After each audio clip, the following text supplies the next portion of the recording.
The project itself nilai dia 4 billion. 4 billion.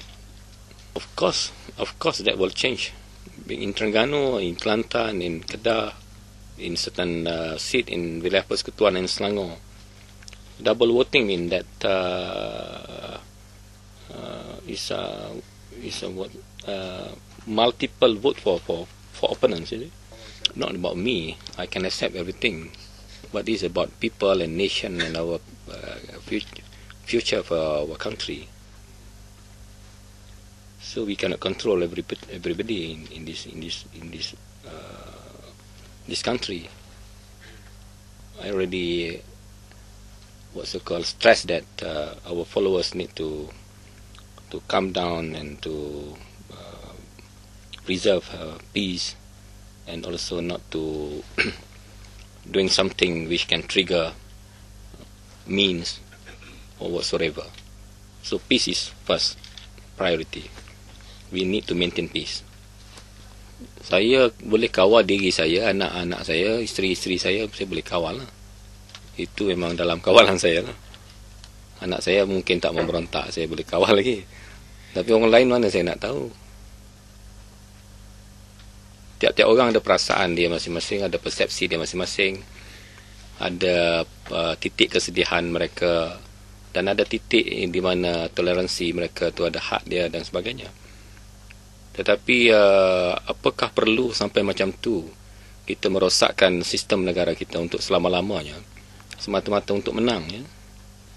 Oh, kalau macam tu, bapa saudara my uncle pass away last 3-4 days, eh? So you need to highlight the miss of my uncle.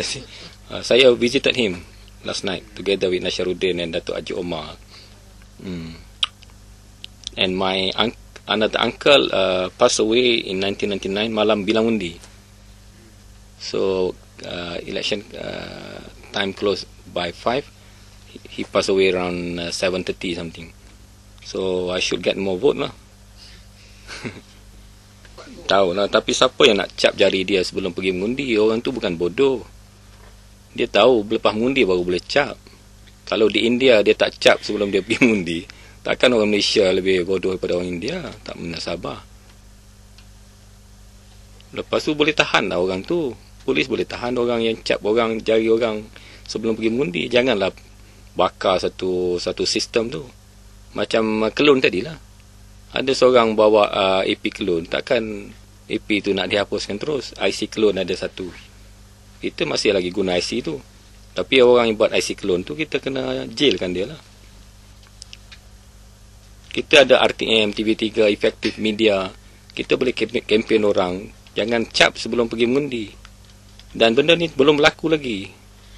Tak berlaku lagi. Benda tu dia takut benda yang tak berlaku, ya. Kalau kita buat berlaku, barulah kita boleh ambil tindakan. Ini hanya wild assumption saja, imagination saja. Yang dulu pergi buat keputusan tu buat apa? Tak fikir ke benda macam tu? Dah beli dawat berjuta-juta, baru terfikir pula. Ini sama dengan jambatan Bangkok lah. Kita dah buat keputusan nak buat jambatan, kemudian batal. Until now, on the ground we still leading. We still leading. The mood is still on the right track. Yang penting sekarang kita kena maintain peace ini, peaceful conditions yang ada sekarang ni. PAS will try hard to maintain it, and mungkin kita boleh preempt ada agitation, provocation oleh Barisan Nasional. Ini the last weapon of Barisan Nasional. Saya kena ingatkan pada rakyat Malaysia, last weapon BN ialah menimbulkan ketakutan pada rakyat Malaysia. Saya harap rakyat Malaysia boleh tolak, ya. Ada stage yang menunjukkan kononnya ada satu ketegangan. Tak ada ketegangan, ya. Keadaan adalah begitu tenang sekali. Dan matlamat kita seluruh Malaysia sekarang hanya untuk mengurangkan majoriti Barisan Nasional. Ya, so tidak ada kebimbangan besar, ya. Barisan Nasional still too powerful, ya. So kita hanya reduce dia punya majority. So don't worry too much. 30 kursi kita menang. Saya dah ikhtiar sekarang. You want to give us the seat? Ha?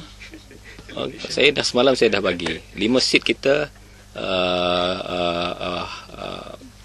tough fight, ya. 5 seat which already got before, ya. It's tough fight, but 7 to 9 seats we will rest from them. To which location? Petang ni saya akan pergi Kuala Krai dan kita akan concentrate Kuala Krai. Jeli we will get 1 kursi. Lain saya tak boleh cerita lah. Okey, dalam 2 hari semalam ada ramai tentera datang hubungi saya, beri nama-nama mereka yang mereka appeared 2 kali mengundi, ya.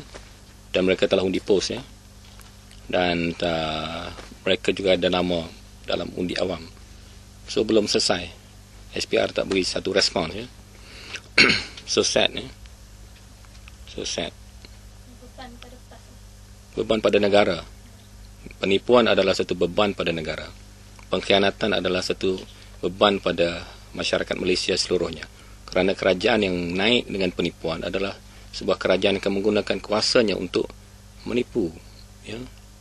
Menipu. Semalam ada laporan di Jeli, ada cubaan Barisan Nasional nak pindahkan undi pos, kotak undi pos ni ke pejabat balik polis, ya. Jajahan, tetapi kita telah buat bantahan dan bantahan kita diterima, masih disimpan di pejabat tanah dan jajahan, dan kita mengawal undi-undi pos, kotak-kotak undi pos tersebut, ya. So bayangkan kita work very hard to preserve the system, you see. Kita bukan nak menang saja, kita nak preserve the system.